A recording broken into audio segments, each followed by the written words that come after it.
How many bones are in the human body? 24. 206. That's how I came up with the album name. Fun fact. I actually knew that. I should have known that right off the gate. Dang. So you're also educating people as well as making music. Yeah, it's all about anatomy, and that's my Yeah, purpose. right. Actually, that's a good question. What is your purpose at this point in your life making music? Actually, let's go back. Why did you start? And then how has it changed? I started making music purely out of the need and want of just hanging out with my friends. It was typical, like, I was 14. I was listening to The Used and AFI and Rancid. And I was like, man, music is just my passion. I just loved it so much. I wouldn't eat lunch. I'd just starve at school and save up my money for concert tickets. And, then at school, naturally, you meet people who have the same interests and like the same music. And then we honestly just started playing completely for fun. We just wanted to hang out. It was just like something to do. I never was like, one day I'm going to sign a record deal. Really? No, never. That didn't cross your mind. Never crossed my mind. See, that was my reason. Really? Yeah, mine was pure ego. I started because I was like, I want people to like me. I want to be really cool. I wanted to be a pro basketball player. Then I Well, that wasn't gonna happen. no, it wasn't. You can see Santa Monica Pier. Oh yeah. Why do you make music now? Why do you keep going?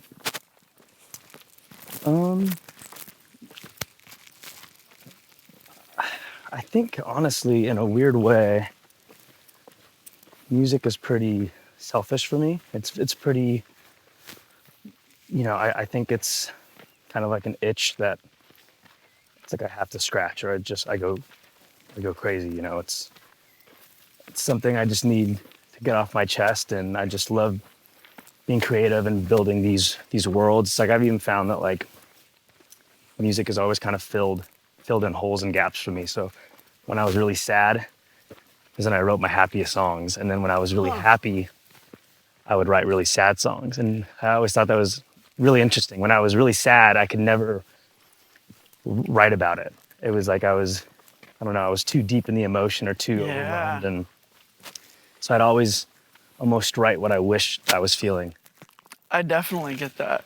Because I mean right now, like a lot of your music content's pretty dark. And I'm the happiest But like I've you're ever the been. you're like so happy. It's always been like this dichotomy for me. I'm not really sure why. And then, I think once I realized that music would be such a vessel to inspire others, or at least just to show others that there's someone that can relate to them or that feels the same way as they do, that kind of was really beautiful for me. And then it kind of gave me a secondary purpose. I was like, oh, wow, I can not only do this for myself, but, maybe there's a kid out there that needed to hear that they weren't alone in something, or, that, someone else kind of felt or had the same thoughts. And You're always there to catch people. Yeah, man. so there's layers to it, There's Yeah, of course. I feel like music is such a way to like explore parts of yourself. I feel like that's almost like in some ways the purpose of it. Like it's like to explore an unknown aspect of who you are as a human, and everyone's expression of that is differently. Like maybe at least for me, like times I've explored dark subject matter has been like, well, I didn't really understand that part of myself, and I needed to figure that out in some way, shape, or form, or process something. yeah, you find corners of your mind that you didn't know existed. Yeah, exactly. Because there's some things you can't put into words. Like even if we were to have a conversation, it doesn't matter how deep you can possibly go with whatever language you happen to speak. There's like there's feelings that you feel, Yeah. and music can put a word that's like, the lyrics are sort of coordinates, you know, like you say these words that are like, I feel sad. But you could put I feel sad over really happy music, or you Yep. could put it over really dark music, or varying, varying degrees of emotion, and it feels totally different ways. And that's something that's super powerful to explore, like the power that's beyond language. Yeah, I've always loved, I mean, obviously, I mean, your song Happy Face, right? It's kind of not ironic, but ironic in a way. Totally. And so I've always also loved the idea of putting a happy lyric or even like a happier sounding melody over, minor chords or vice versa, right? Putting a dark song over major chords and something that kind of rips your soul apart because you're feeling two emotions at once because, your instinct is to find joy in major chords. Yes. But then when you're listening to a dark lyric, it's like two hands gripping your soul and just going, Yeah. that is something that's really Yes. beautiful. It's like a collision. For me, like with like Happy Face, for example, putting these like weird sort of psychotic, this like psychotic music bed over really happy lyrics, Yeah. it does something really interesting psychologically, because like, at least for me, like one of the reasons I make music still now is I'm aware of like what it is like to be super depressed or super anxious, and like you could say, hey, put on Happy Face over like really major happy chords, but it's not going to reach anybody that needs to hear that. It's almost like you're preaching to the choir. But if you put it over something dark, the music is what pulls at your emotions, but then it doesn't matter what you're feeling in a sense, but if you're singing, hey, put on a happy face, and you're smiling while you sing that, it does something psychologically that like almost it's like going into the darkness and pulling you out of it. Yeah. And like that's part of what we did with the Happy Face experiment when we first dropped the song, was like you had to look at dystopian images and smile for 3.5 minutes. And then it changes the makeup in your body. Yeah. And there's something so powerful that music can do. A lot of your songs do that too, like especially some of the darker ones, but like you're like singing it with a smile on your face, and you can like hear the like joy, and you're singing whatever dark lyric. And I love that. The joy in the chaos. Yeah. And I think maybe because, I wasn't like that wild of a kid. Like I didn't get in that much trouble. I was, I got pretty good grades. Like little kid. Even dude, in high school, I had a 4.2 in high school. Like Okay. I didn't have a sip of alcohol until I graduated high school. Like I was very, like, kids were smoking weed behind the gym after basketball practice, and I'm like home, like with my guitar, nerding out over guitar chords. Yeah. So I think that like, once I started getting into like my 20s, I was like wanted to explore chaos, like whether that's musically or whether that's just in life. In I was Mexico, like, in and a bottle of tequila. Yeah, you were part of that. You were an influence.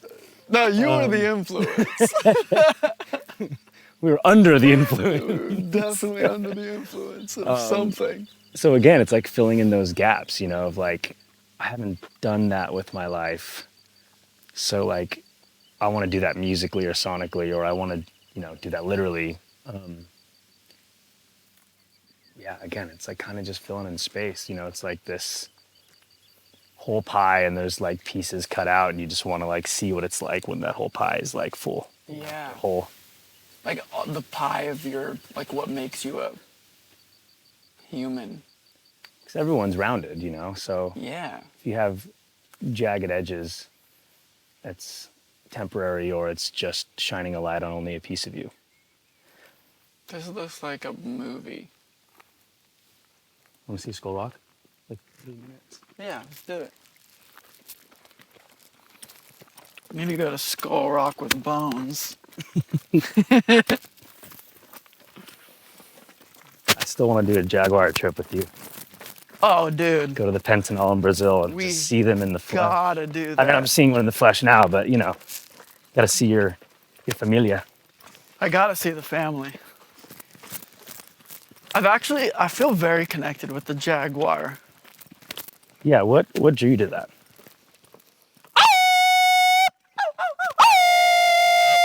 That's a wolf, not a jaguar, just so you know. Nah, dude. You need to be a little more fierce. Yeah, you guys. It's more like.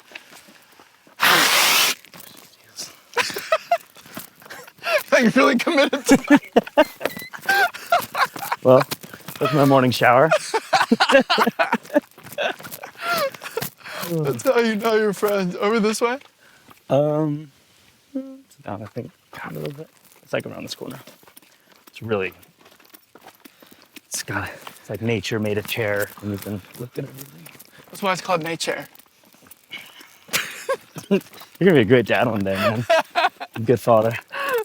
How would you say this upcoming album differs from like your previous album music? Like, is it, like, do you think you make, like, are your albums like one story, or are they kind of each a chapter in one larger story? I think, well, both in some ways, because there's like, you as an artist are always expanding. But this album is, I guess I would describe it, it's called 33, and made it when I was 33. Are you doing the Adele? Yeah, it's just like Adele's albums. It's basically the same thing. I would I say, expect a few Grammy noms. yeah, you know, whatever the panel of Grammy people say really, really matters. So look, this is part of it, but Skull Rock, I think, is the one right behind it. Ooh. But it's a really cool viewpoint. I think I would say though that, Rounding it up. You want to go sit up there? yes. We go this way? Yeah. Let's do it. This is terrifying right now. What's your favorite color? Green. It's always been green. Good answer. I've always loved nature and exploration, and just, you know, green representing just like earth. Like when I was a kid, it was like all I wanted to do is go camping so I could just go get lost in like the Douglas firs, you know, by my house. And I was like, I wanted to be Indiana Jones, you know, wanted to like stumble upon some grand adventure or some, I don't know, some cool natural enterprise. Green actually makes so much sense. And also it's like a heart color. And you're very connected with your heart. Is it a heart color? Yeah. Yeah. And nature and all those things. You know what I noticed? Like, sometimes looking in reverse, things make more sense. Sure. And so, like, I remember the first time ever encountering you at Bamboozle. Actually, that's not true. It was at Chain Reaction and you played with Fall Out Boy. Like, it must have been 2007. I can't believe you were there. That was 2008, I think. Yeah. 2008. Yeah. But I didn't meet you then. I just saw the show. It's insane. And then probably that same year was Bamboozle, I think. Or maybe it's the year after. Was when I actually met you. Mm-hmm. But my first, I was like, who's this guy? and then we became friends, like, more on the tour we went to together. But something I noticed, like, about you, and it's interesting, even just like green in your heart, was you always had such a heart for people. And you kind of like, you could connect with somebody like on a soul level pretty like easily and deeply. And I noticed like as we became friends more, and especially like around that era, like we were friends for like almost a decade-ish. Mm-hmm. Yeah. And I noticed, especially at that time, I was like a lot of anxiety and depression creeping in and out. And I would notice that like, I don't know if you even were aware of this, but we'd be out somewhere and like, if I ever felt that way, you'd just go and you put your arm around me and be like, hey, like you would say something nice. And I was like, whoa. And that was like, I didn't notice it then, but I noticed it looking backwards, that you have that that gift of making people feel very comfortable. Well, I appreciate that, dude.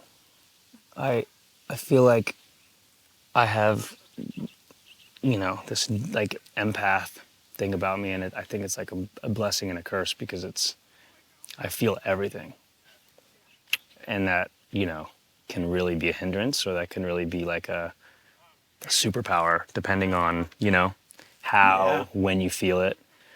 But it's like, man, I can get sucked into a black hole. If someone else is hurting, I'm like right there. Right. I'm the bullet holes are in me, when I see it in someone else. And then, I try, again, filling in those gaps. You're talking about looking back. It's like you almost have this Jaguar thing about you too, where when I look back at like when I met you, you're always eating an apple.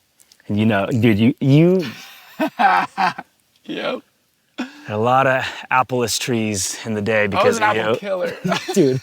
It was like your thing. Like if someone drew a stick figure and an apple in the stick figure's hand, it'd be like, Roy, that's him. You always had a lot of apples. backpack and an apple. Yep. Johnny Appleseed.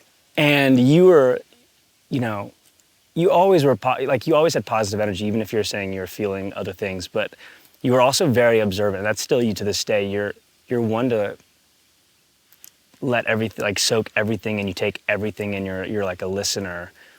And you almost like, you're like a watcher too, in like a beautiful way. Like you like to just exist, and you like to view, and you like to, again, just like soak it in. And so in a Jaguar sense, it's like you are like kind of in the jungle, in the bush, and you're like watching and you're taking care. And then when you come out, it's just like this beautiful being and beautiful sight.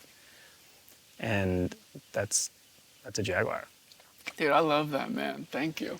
And you take it in, and then you're so like, you notice things about people that they don't notice about themselves, like your observation and your emotional thought process is so beyond intelligent. What you see in people, and again, that's such a gift. I think you can really bring the best out of people because you can see things that they can't. There's like layers that you're blind to in a way, or not, that the person themselves are blind to, and that you have like X-ray vision.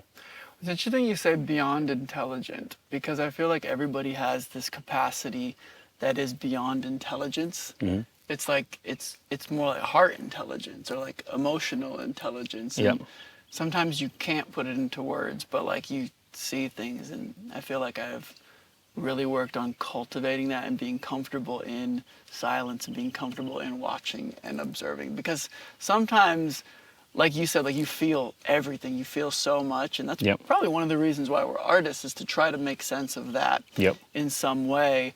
But when you feel so much and observe so much, like, at least for me, sometimes it was like, well, I don't know what to say because there's not words to articulate this. So in the past, I would like feel really anxious about that, because I wasn't necessarily aware of all the things that I was feeling, or that it was maybe not me, it was coming from somebody else, but I was observing it. And I really worked on like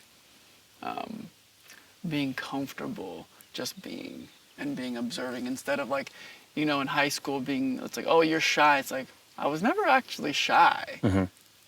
It was just like, I'm observing at the moment. Mm-hmm. And if I don't have something to say, then nothing needs to be said. Yeah, I need to be better.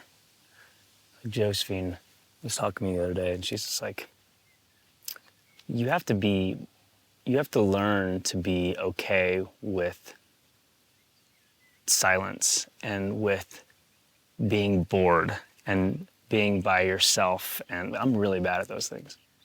And she's she's dead on. I mean, it's like I